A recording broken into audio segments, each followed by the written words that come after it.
There are plenty of good roguelikes, and there are also plenty of good videos on roguelikes. But after watching some of those videos, you might think that you've played all of the good games the genre has to offer. You ever heard of Warm Snow?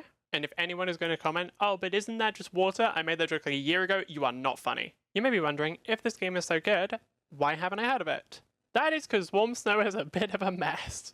But if you want to find out about the best roguelike you've never heard of, grab your swords, pray to your god, like, subscribe, and let's talk about Warm Snow. Let's start off with why exactly this game is a bit of a mess. This game was developed by Badmud Studio and was published by Bilibili, both of which are Chinese companies. And when it came to translating the game to English, they didn't do the best job.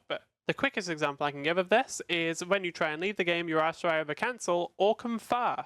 Luckily, most in-game tooltips and descriptions are accurate, so this doesn't really affect gameplay. The story, on the other hand, is another matter. It's also a matter I don't know about. If your primary roguelike is Hades and you really enjoy the characters and the story, Warm Snow does not fit the bill. The story is effectively just, these people are bad, kill them, and most characters have about 2 lines of dialogue. Now, you can collect pieces of lore that tell you about the history of the world, but I'm not gonna read all that shit.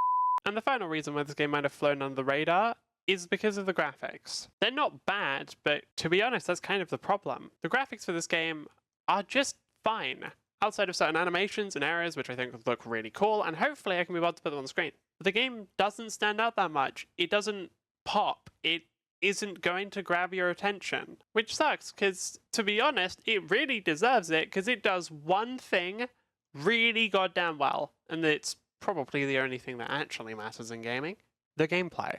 Warm Snow's gameplay does actually get compared to Hades quite a bit.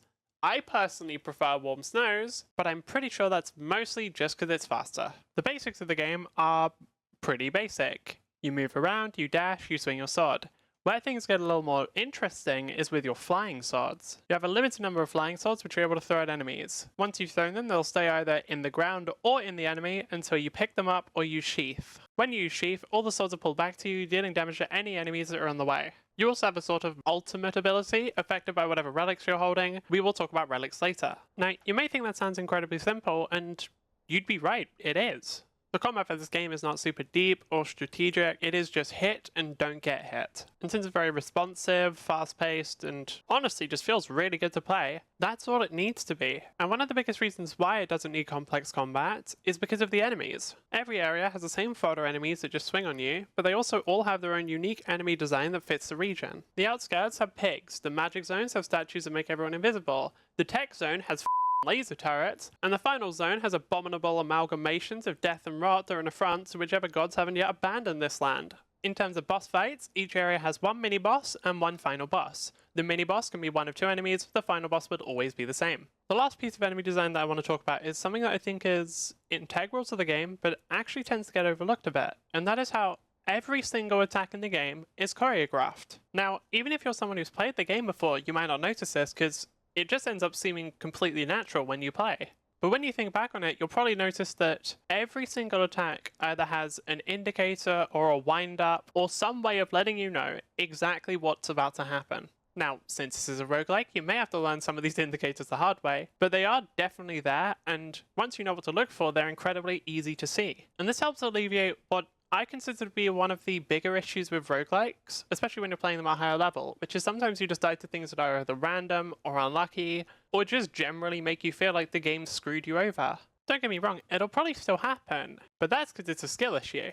Right, let's talk about builds. For progression outside of runs, there are 3 skill trees: cowardice, damage, and items. All 3 of them have some good upgrades. Your possible builds for each run can vary a lot. You start each run by praying to a god. I know some people might have a moral objection to this, but don't worry, this time it actually does something. Each god will give you a passive and a choice between 2 options which will change how your character plays.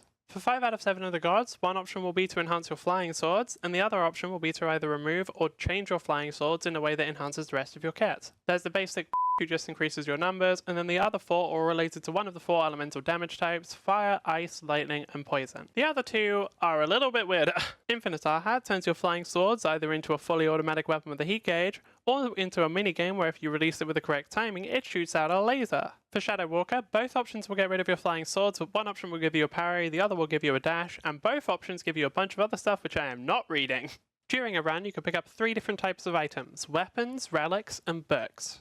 You can only carry up to one weapon, the weapon you're holding doesn't affect your attack pattern in any way, and each weapon has a special ability. Sometimes you'll need a certain skill or certain relic to activate the special ability. You have 4 slots for carrying relics, and depending on which slot the relic is in, it will have a different effect. The relic that's in your core slot will determine what your ultimate ability is, and you can trigger your ultimate ability whenever you fill up your rage meter. Sometimes the relic will automatically trigger whenever your rage meter is full. Stacked books give you a choice of one of 3 skills. There's no limit on the number of skills you can pick, and each god has their own unique skills list. There's also universal skills that can be picked no matter which god you've chosen. If you're wondering what the best builds are, I have no idea.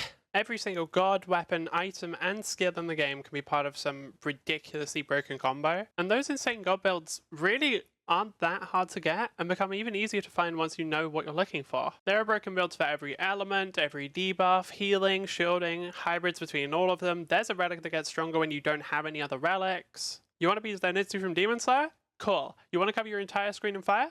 Fine. You want to use probably radioactive material from aliens to turn into a superhuman? Go right ahead. This game actively encourages you to just have those godlike runs that people love in roguelike, so no matter what build you want, you'll be able to find some way of making it broken. The game has 2 DLCs, 1 free and 1 paid. The free DLC adds in a new game mode where you're constantly racing against time to complete areas before your character literally goes insane and dies. It adds in an out-of-run skill tree, a bunch of in-run skills, a way of enhancing some of the in-run skills, and a bunch of new bosses, one of which looks incredibly inappropriate. The game is genuinely really fun. Having the time limit makes everything way more intense, and some of the bosses have some really cool mechanics, and the final boss is really hard. For the paid DLC, it's set 10 years in the future. They've added new areas, new bosses, new progression system, new sex, and I really don't know much about it because I haven't played it yet. So if it turns out that it sucks, not my fault. And that pretty much covers the entire game. Obviously, I didn't go into too much detail with anything, mostly because I don't think I'm particularly good at doing so. But hopefully I was able to convince you to try out a game that I honestly just think deserves way more recognition, because I've honestly just had a really good time playing it. But whether or not you like this game, leave your roguelike suggestions in the comments, because honestly, I just need more roguelikes to play. Okay, that's the end of the video. If you did make it all the way to the end, you probably enjoyed it, so like, subscribe. A lot of the footage was from my Twitch, so come check me out over there. I actually wanted to make this video like 9 months ago, but then I just didn't make YouTube videos for about 9 months, but hey, better late than never. But for now, that's all folks. Tune in next week.